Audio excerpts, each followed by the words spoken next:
Hi friends, Corrie with Earthwoman Energies here, and today we're going to take a brief look at tarot and oracle decks and talk a little bit about reading each one of them. So I have lots of my decks set out here, and what I've done, especially with the tarot decks, is I've pulled out 3 cards from these decks that I want to show you the similarities and differences in the cards, what they're used for, all of that kind of thing. So let's start first with tarot. So tarot is a fixed system of divination. That means that the cards in each deck, regardless of the theme of the deck, are going to have similar or same meanings. So tarot is separated into the major arcana, which are usually the numbered cards 0 to 21, and then those deal with big life events. So then we have the suits, which in ancient tarot was swords, wands, cups, and pentacles. But more modern decks have taken a little liberty with those suits, and some are deal with the elements like fire, wind, earth, and water. Okay, or the seasons, spring, summer, fall, and winter. And actually those are more of the tarot decks that I have. Now tarot decks can come in any kind of theme or decoration that you want to talk about. I have seen, traditional tarot. I've seen angel tarot. I've seen animal tarot. Everything all the way up to Game of Thrones, manga, all cats. That kind of thing. And I do have a couple of the definitely more non-traditional tarot decks that I want to show you. So the deck that I started out with in learning was the Angel Tarot deck by Radley Valentine. He is actually the author of most of the tarot decks that I own. So he did the Fairy Tarot. He did the Archangel Power Tarot. He's very much into angels. I really like those themes, that theme for tarot decks. He did the Guardian Angel Messages Tarot. And my favorite tarot deck to use is the Angel Wisdom Tarot deck that he did. Now, to show you a little bit about the differences and similarities in the cards from tarot. So I've selected 3 cards to show you from 4 different decks. Oh, and I forgot animal tarot. So what I'm going to show you is I'm going to show you number 1 in the major arcana, which is sometimes known as the Magician. Number 13 in the major arcana, which in some decks is called Death. In other decks, it's called things like Renewal, or transformation, or things like that. And then I'm also going to show you the 10 of Cups, or the 10 of Water, and so that's one of the suited cards that I will show you. But let's start with the Angel Tarot, the one that I started with. So here's number 1, the Magician, and that is usually about the beginning of a cycle or a phase, and about great opportunities coming to you. So in this deck it says you are ready, you have the resources or the ability to manifest, life is magical. Okay, so 13 in this deck is not called death, it's called release. And so death does not mean death in tarot. That card has gotten a bad rap, and movies don't help at all with that card coming up in readings. It's really about the end of a phase or cycle. So in this deck, it's called Release, and it says the end of a phase or situation, spiritual transformation, time to move on. And then the 10 of Cups in this deck is the 10 of Water, and this is usually talking about a contented and rewarding family life. And so that's what it says. It says your emotional and material needs are met, trustworthy relationships, and in this deck, this suit is represented by mermaids. Okay, so looking at the same 3 cards in the Animal Tarot deck, So for number 1, the magician, we actually have the unicorn, a magical creature. It says there's magic in the air. You can manifest everything you need to be successful. So same message. 13 in this deck is also called release, and we have the peacock there. It's time to release the past and move on to something new. This ending is the first step on the way to a happier future. So nothing scary about that at all.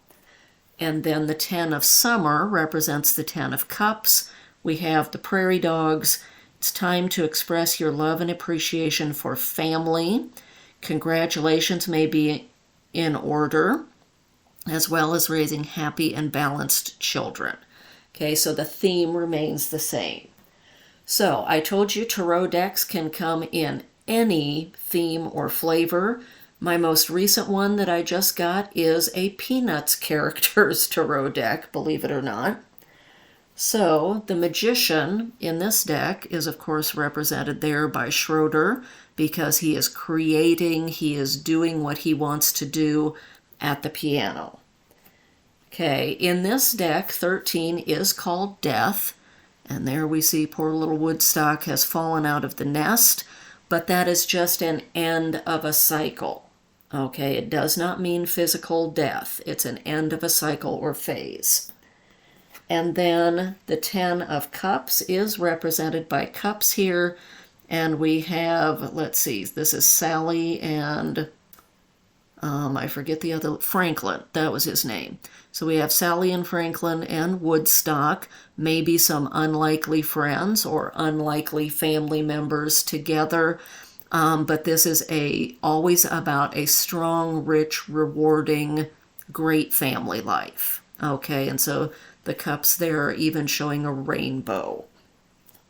And to finally, to fill out our theme on tarot can be in anything, we have my Star Trek tarot deck.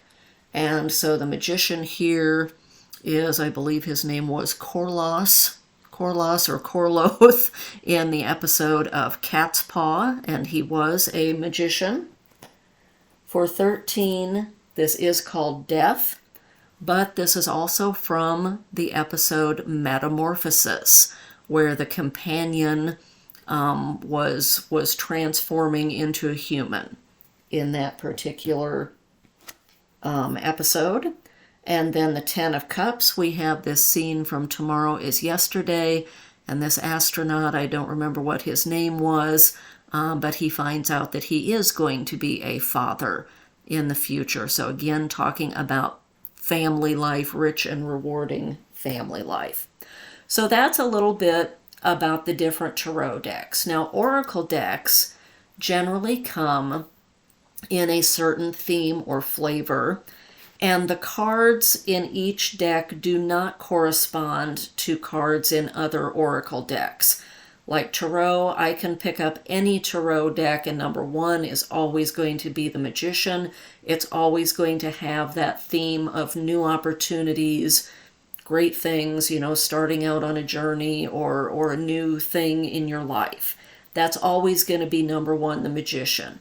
Oracle decks, that is not the same. Each deck is kind of its own unique unit, and you can have anything from Denise Lynn's Sacred Forest Oracle.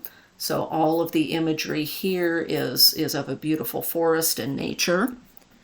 We have Kyle Gray's Keepers of the Light deck.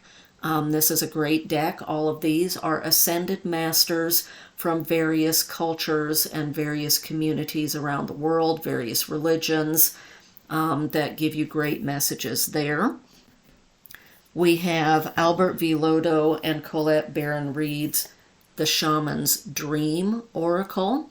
So the imagery and the messages here are pretty esoteric. You really have to think about these. But the imagery is something like a shaman might see in their journeys. Okay. And then the last one I'm going to show you is Judy Hall's Crystal Wisdom Healing Oracle. And so this is all crystals and semi-precious stones. And she has some pretty intricate spreads, how you lay the cards out and what each card in each position means. So oracle decks, some of them do come with their own particular spread. I even dabbled one time in creating a, what do I want to say? A spread that was an X-Files spread. So I didn't create the cards, but I created the spread that had to do with the TV show The X-Files, and I actually found it to be pretty accurate. But there are any number of oracle decks that you can choose from.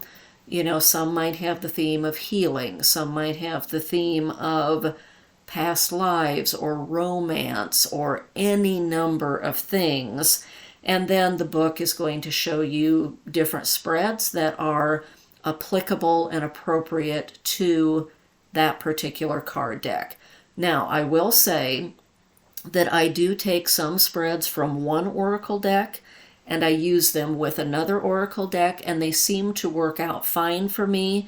So, as with any form of divination, your intention and attention makes a big difference. So if I intend that the card in the center of my spread is going to represent the client's situation, that's what it's going to represent. If I intend that the last card of a spread is going to represent the solution or the likely outcome, that's what it's going to represent.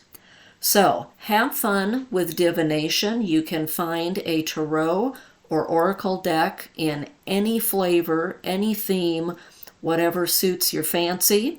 And so for me, it might be Peanuts and Star Trek and angels. For you, it might be Game of Thrones or Friends or something else. So plants, animals, whatever. So I hope you enjoyed this video, and I hope you enjoy exploring divination with cards for yourself. So I hope you have a great rest of your day. This is Corrie with Earthwoman Energies, and I'll see you later. Bye-bye.